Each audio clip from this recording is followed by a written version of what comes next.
በህይወታችን የሚያጋጥሙን ችግሮች፣ ውጣ ውረዶች፣ መከራዎች ትክክለኛ እውነተኛ ማንነታችንን ረስተን ተራ ሰው እንድንሆን አያደርጉንም ወይ? አንዳንዴ ሁሌ ማስበው ነገር ስለሆነ ነው። አንዳንዴ ችግሮች ሲበዙ፣ ፈተናዎች ሲበዙ፣ በጣም መከራ ጉስቁልና በቃ ሁሉ ነገር ምርር ሲያደርገን በትክክል የተሰጠንን እውነተኛ አቅም ሳንኖር፣ እውነተኛ ችሎታችን ሳናወጣ ኖርማል ሰው ሆነን ወይም ተስፋ ቆርጠን እንድንኖር ሊያደርገን ይችላል። በጣም የሚገርምን አንድ ታሪክ አካፍላችኋለሁ በዚህ ቪዲዮ። በአንድ ወቅት ዓለም ላይ ነው የሚባለው ስቶሪው ላይ በዓለም አንበሳ ይጠፋል አይነት ነገር እና የአንበሳ ዝርያ የሚባል ይጠፋና ሁሉም ቦታ ላይ መፈለግ ይጀምራል። እና ያን ትእዛዝ ወይም ያን አዋጅ ያወጣው አንድ ንጉስ ነውና ንጉሱ አንበሳ ይዞ ለሚመጣልኝ ሰው እንደዚህ ብዙ ገንዘብ ከፍላለሁ፣ 10 ሚሊዮን እንበለው፣ 10 ሚሊዮን ዶላር አካባቢ ከፍላለሁ ይላል። ከዛ በተለያዩ ሶሪያ ይኬዳል፣ ስፔን ይኬዳል፣ እንግሊዝ ይኬዳል፣ ጀርመን ይኬዳል። በቃ ውሻ የሚባል ዘር ይጠፋል። እና የሆነ የአፍሪካ አንድ መሪ ደግሞ ምን ይላል? እኔ ጋር አለ ብሎ ይነግሯል ለንጉሱ ማለት ነው። በወሬ ይሰማል። ምን ይላል ያ ንጉስ? እንዴ ካመጣህልኝ እኔ 10 ሚሊዮን ዶላር ሸልምሃለሁ፣ ውሻ ካመጣህልኝ አይነት ነገር ይለዋል ማለት ነው። እና ይህ የአፍሪካውም ንጉስ አይ እኔ ጋር አለ በትክክል እርግጠኛ ሆኖ እኔ ጋር አለ ሲባል ዓለም ሁሉ በቃ አይኑን ወደ አፍሪካ ያዞራል። እንዴ ዓለም ላይ የሌለ ነገር፣ ሁሉም ቦታ የሌለ ውሻ እንዴት አፍሪካ ውስጥ ሊኖር ቻለ ምናምን እያለ ሰው ሲገረም አመጣለሁ ግን በ20 ቀን ውስጥ ነው ማደርስልህ፣ እዛ እስክደርስ 20 ቀን አካባቢ ይፈጅብኛል ይልና የአፍሪካው መሪ ይመልስለታል ውጭ ላለው ንጉስ ማለት ነው። ያም ንጉስ ችግር የለም ውሻ ይሁን እንጂ 20 ሚሊዮን ዶላርን እሸልመዋለሁ ይለዋል። የአፍሪካውም ንጉስ አንድ መላ ይዘይዳል። ገንዘቡን ለማግኘት ምን አይነት መላ ዘየደ መሰላችሁ?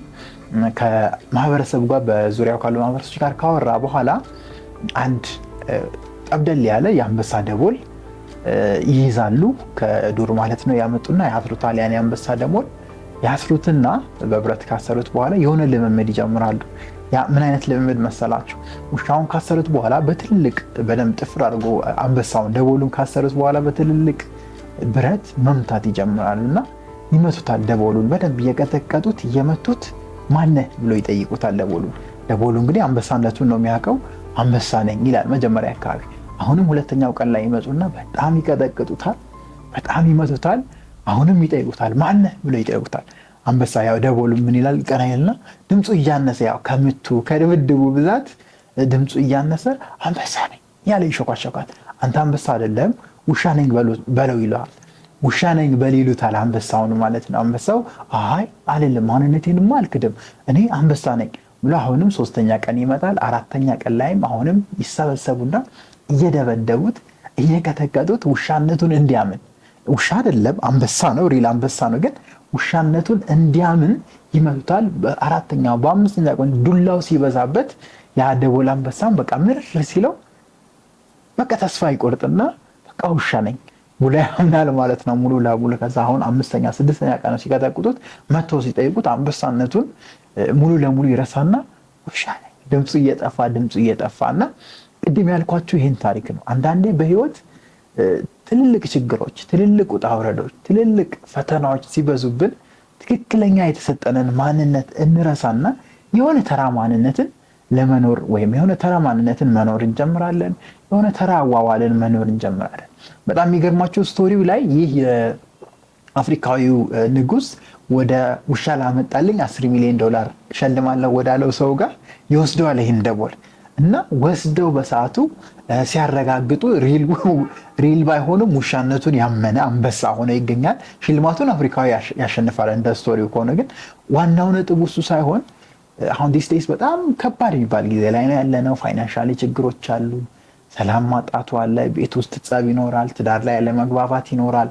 እና እነዚህ ነገሮች ሪል የምንለውን እኛነት እኛ በትምህርታችን ሊቅነት የምንለውን እኛነት ለምሳሌ እኔ ሊቃውንት አለው የኔ ሊቅ ምለው ማንነት፣ የተሻለ ምለው ማንነት፣ አሪፍ ምለው ጊዜ አጠቃቀም፣ አሪፍ ምለው ትኩረት፣ አሪፍ ምለው ገንዘብ አያያዝ፣ ብቻ የኔ የተሻለ ማንነቴን ችግሮች ሳፕረስ እንዲያደርጉት፣ ችግሮች እንዲገሉት፣ ችግሮች እንዲያደቁት አለመፍቀድን እኔ ራሴን እያስተማርኩ ያለው ሰው ነኝ። እናንተ ጋርም ይሄን በደንብ እንድታስተምሩበት ፈልጋለሁ። ላይክ አይሆንም አልላችሁ ችግሮች እንዳልኳችሁ ማንነታችንን እስክንረሳ ድረስ። ለምሳሌ በጣም ጽኑ ሆነን ፐርሲስት የምናደርግ ሰው ሆነን አድገን በልጅነታችን መተን እያደግን ስንመጣ የሀገሪቱ ቻሌንጅ ቢዝነስ ጀምራለሁ ብላችሁ ለምሳሌ ሰው ሲኮረክሟችሁ፣ ገንዘብ የሚያበድራችሁ ስታጡ፣ ገንዘቡ ኢቭን ኖሯችሁ ሲስተሞች ሲተሳሰርባችሁ ቢዝነስ የሚጀምረውን እናንተን ሜንታሊቲ ትገሉታላችሁ ሙሉ ለሙሉ። በቃ እኔ ለቢዝነስ አልሆንም ወይም እኔ እዚህ ሀገር መኖር አልችልም ብላችሁ ሙሉ ለሙሉ ተስፋ ቆርጣችሁ እውነተኛ ማንነታችሁን የምትገሉ ሰዎች ልትኖሩ ትችላላችሁና ይሄን ታሪክ ለዛ ነው ያነሳውላችሁ። ሶ ኢትስ ናት ዘ ኤንድ የሚለውን ፖይንትም በዚሁ ላስቀምጥላችሁ ነው።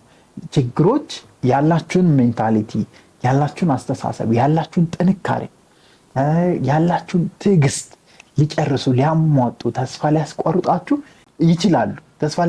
ይችላሉ። ይሄ ጋራንቲድ የሆነ ነገር ይችላሉ።